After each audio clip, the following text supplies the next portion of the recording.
今日下晝4點嘅時候，我收到場館同我講，我覺得佢哋好慘，因為佢哋份糧唔包啊。佢哋就話，尋日有位觀眾講，我講咗一句説話，可能犯咗國安法。咁我梗係好細膽㗎啦，我不嬲都好細膽啊嘛，咁我梗係喊餐死啊嘛，係啦，咁所以係好對唔住有啲演員同埋工作人員影響佢哋情緒嘅，係啦。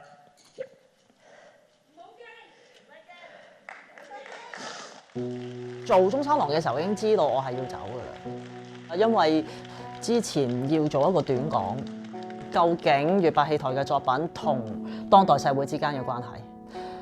跟住屋企就話：你唔好講嘢啦，你唔好再講嘢啦，嚇會出事㗎咯喎，咁係啦。講10分鐘我都講唔到，係咯，咁冇用㗎喎，係咯，即係我過唔到自己個關啊，係咯，咁咪走啦，係啊。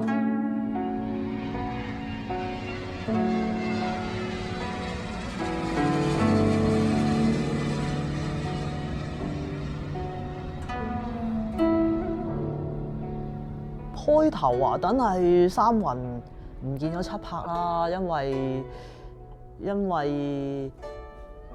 又冇咗香港，係咯，又冇咗粵劇，又冇咗朋友，同埋帶好多唔開心過嚟啊，係咯，即係覺得。點解即係會諗㗎嘛？點解要走啊？點解要走嗰個係我啊？咁樣嗰啲嘢啦，唉，走係好唔舒服嘅，冇得做粵劇係好痛苦嘅。我做唔到唔諗粵劇啊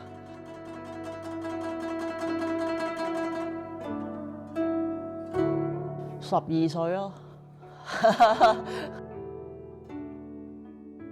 睇歡樂滿東華唔瞓覺，跟住就唔知過咗12點鐘之後定係11點鐘之後就會播粵劇嘅。咁跟住我就睇到《牡丹亭驚夢》同埋《活捉張三郎》，即係2套戲都有鬼嘅。跟住係咯，我好中意啦咁樣，咁咪係咁抄低啲歌詞啊，跟住學唱啊，自己喺度做啊咁樣咯。譬如香腰，我仲記得將一件好大嘅袍咧，加塊的確良扮水袖，係啦，我自製嘅第一件戲服，強迫我啲表姐同我做香腰啊咁樣嗰啲，即係匿埋自己咁樣。佢話：點解你會做到嘅咁樣？咁但係我都因為自己成日玩啊嘛。你點解無端端中意嗰種顏色？點解你中意嗰種花？或者中意嗰種環境，你其實去到最尾，你係解釋唔到嘅喎。佢用嗰種表演模式、程式、虛擬、高度誇張，製造嗰個距離係你可以不斷探索咯，係啦，不斷去揾啦嚇。咁呢件事係美麗嘅咯，可以將。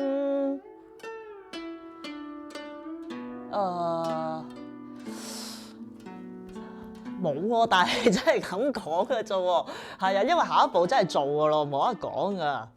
個人啊，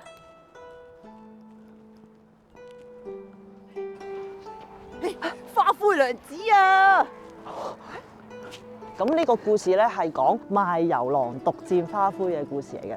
咁我主要係去等嗰個女仔啦，即係我見完佢一次之後咧，就好想再見到佢。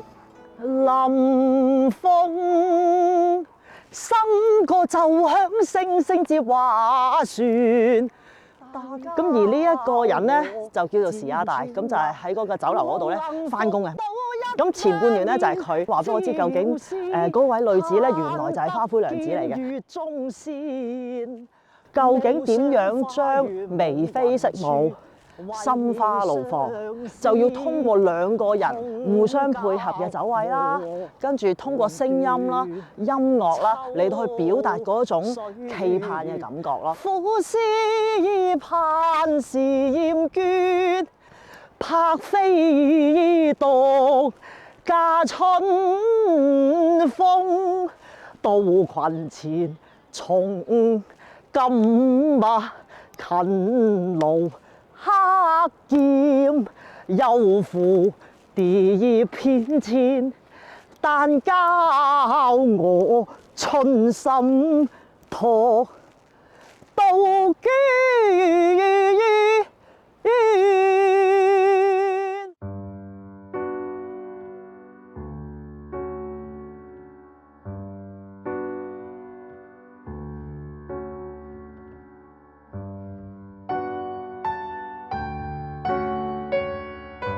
我讀書唔係為咗要做博士㗎，係因為讀研究院係可以俾我好多時間學戲同埋練功咯。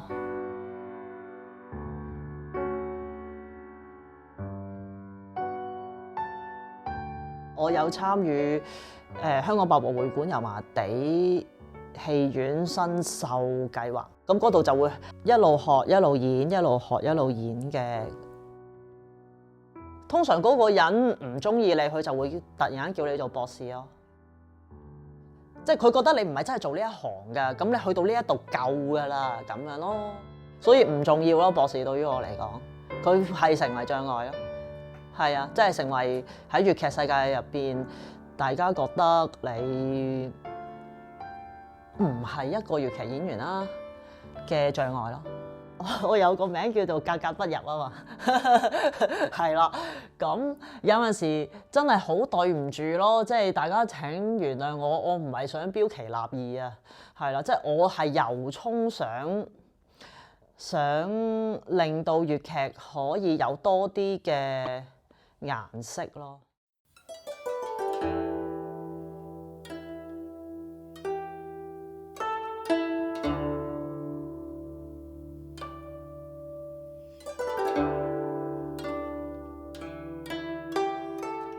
月白風清啊！你要見到月白，一定要喺一個風清嘅狀況。其實個月亮成日都喺度啦，有陰晴圓缺，但係佢其實成日都喺度。不過你有陣時見佢唔到咯。咁其實你點樣可以見到佢？要有嗰個環境啊！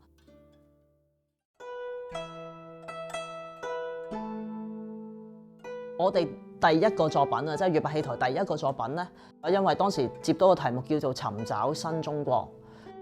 咁當時有23條啊嘛，咁我當時就特登問咗23個人，就將23條嘅新中國是什麼列舉出嚟，咁跟住寫咗一個戲叫做《山中記》咯。多多保重啦，高慈。師兄，你有所不知啊，山下家非國，國非家，良田應為誰耕種？嚇！家非國，國非家，點解會變成咁㗎？說不得，說不得，講都唔講得，咁點改啊？改不得，變成咁，要走喎。捨不得啊！戲曲可唔可以同當代社會有啲關係咧？咁即係你《竇娥冤》有一個好明顯嘅例子嚟㗎啦，同而家都好容易諗得埋㗎啦，真係係咪？係啦，六出冰花滾似棉，係咪？即係我哋到而家都會講，唉，六月飛霜啊，真係好冤屈啊！我哋其實到而家都會講咯，有冤無路訴啊！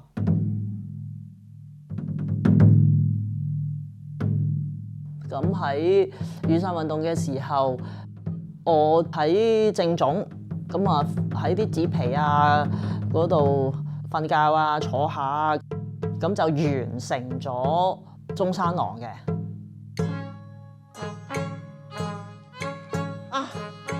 不如咁啦，恩公，你為人為到底，救人啊救到劑。嗱，你係俾我食咗你，第日兩份恩情一齊報啦。係啊！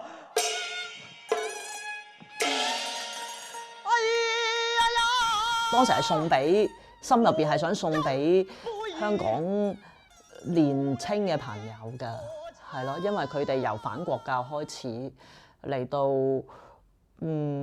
為香港做咗好多事情啦。咁我只可以即係我又知道佢哋真係唔會睇嘅，不過即係個心就係當時寫咗呢套戲嚟到覺得想送俾佢哋。最近做嗰個版本咧，就再收埋個尾佢咯，係啦，加咗一段曲，係啦，就係講我喺由19年睇到嘅東西咯。豈止貪狼可恨，負恩該打，看世人同樣忘恩説謊話，奸貪賊子為了財白兩字，仲東可説是炎夏，人面狼心見慣了吧。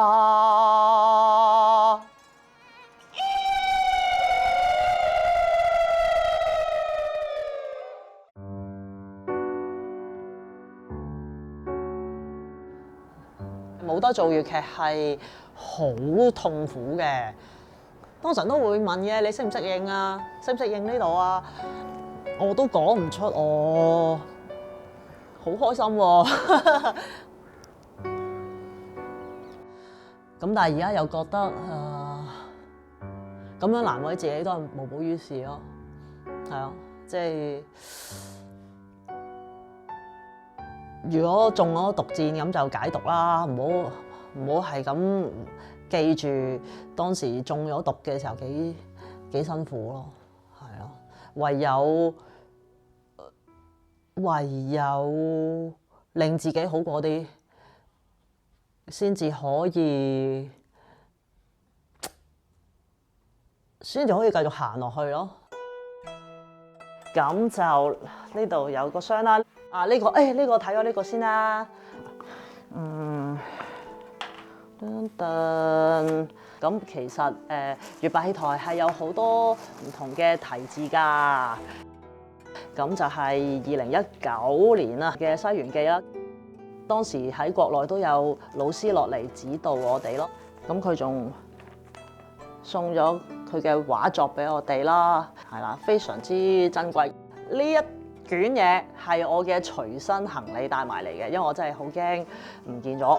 跟住咧呢一箱嘢咧就係啲林林沈沈嘅道具啦，喺香港我用開嘅練功腰帶啦，同埋臨走之前用緊嘅練功鞋啦，我覺得係好着嘅呢啲。而家係咯，好難揾練功嘅地方啦。咁如果有一日我可以真係攞翻呢對鞋同埋呢條腰帶出嚟用咧，就係有曙光嗰一日，係啦。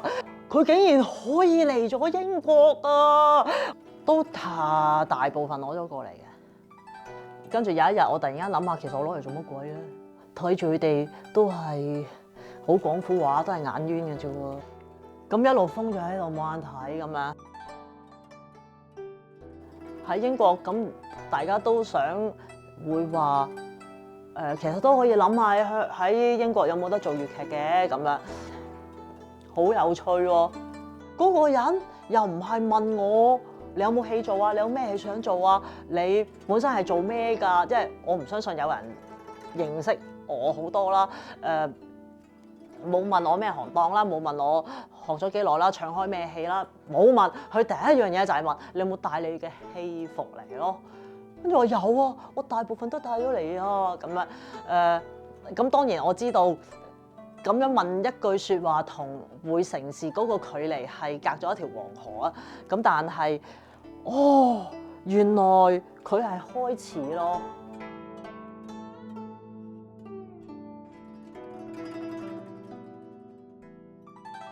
而家我與粵劇對咗，即係以前可能係。有台前幕後啦，有老師啦，最重要有老師教啦，有觀眾啦，有場地啦，咁咁你咪有好多嘢嚟到去做粵劇咯。咁而家冇啊，咁就係呢個係陳澤雷，呢個係粵劇，你同佢對坐，咁你會做啲咩啦？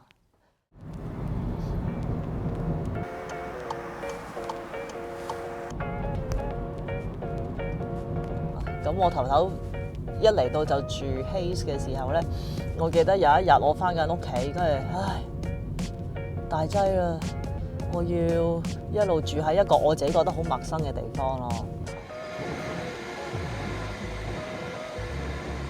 跟住我突然發現咗，竟然 Hayes 係做唱片嘅，跟住嗰間唱片廠仲要係製作過早期粵劇嘅唱片。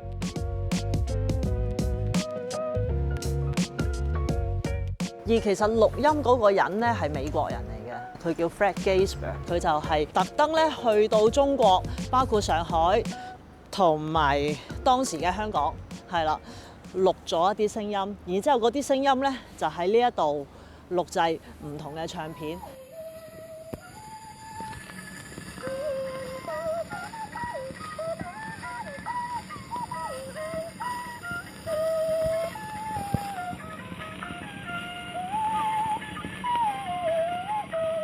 呢啲好有趣啊！我解釋唔到啦，係咯，又唔係因果關係，影影即即啊！即係揾到同1903年嘅喺香港錄低嘅粵劇聲音有聯繫咯，好美麗啊，係啊，好美麗。咁呢一段曲咧喺唱片入邊咧係出現過嘅，係啦，亦都係咧到今時今日，其實喺粵劇舞台都成日會出現嘅。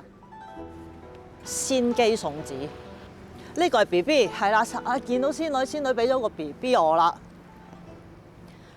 跟住喊堅持字，保佑人多歡笑，是胡家過年後粽子橋，堅持字眉情無收，堅持字兒馬翱飄飄，真愛他哭哭啼啼，保佑人歡歡鬧鬧悲號，往事記用愛交聽照，只恐怕你隨後誰強暴，你隨後誰強暴。做一日嘅粵劇，呢個係做到嘅，難就係難在點樣唔係曇花一現咯。其實同好多年前做粵白一樣嘅，就係，咦，陳澤雷咁樣喺外國都仲做到粵劇，如果嗰個人資源能力都比我高嘅，咁佢會覺得嗱，佢都做到。咁可能我都做到，我應該都做到咯。如果可以俾到大家多啲嘅推動力，咁我覺得已經好好喎。係咯，即係因為以前大家都覺得，喂，離開咗香港基本上都好難做粵劇，係啦，咁咪撞咯，試咯。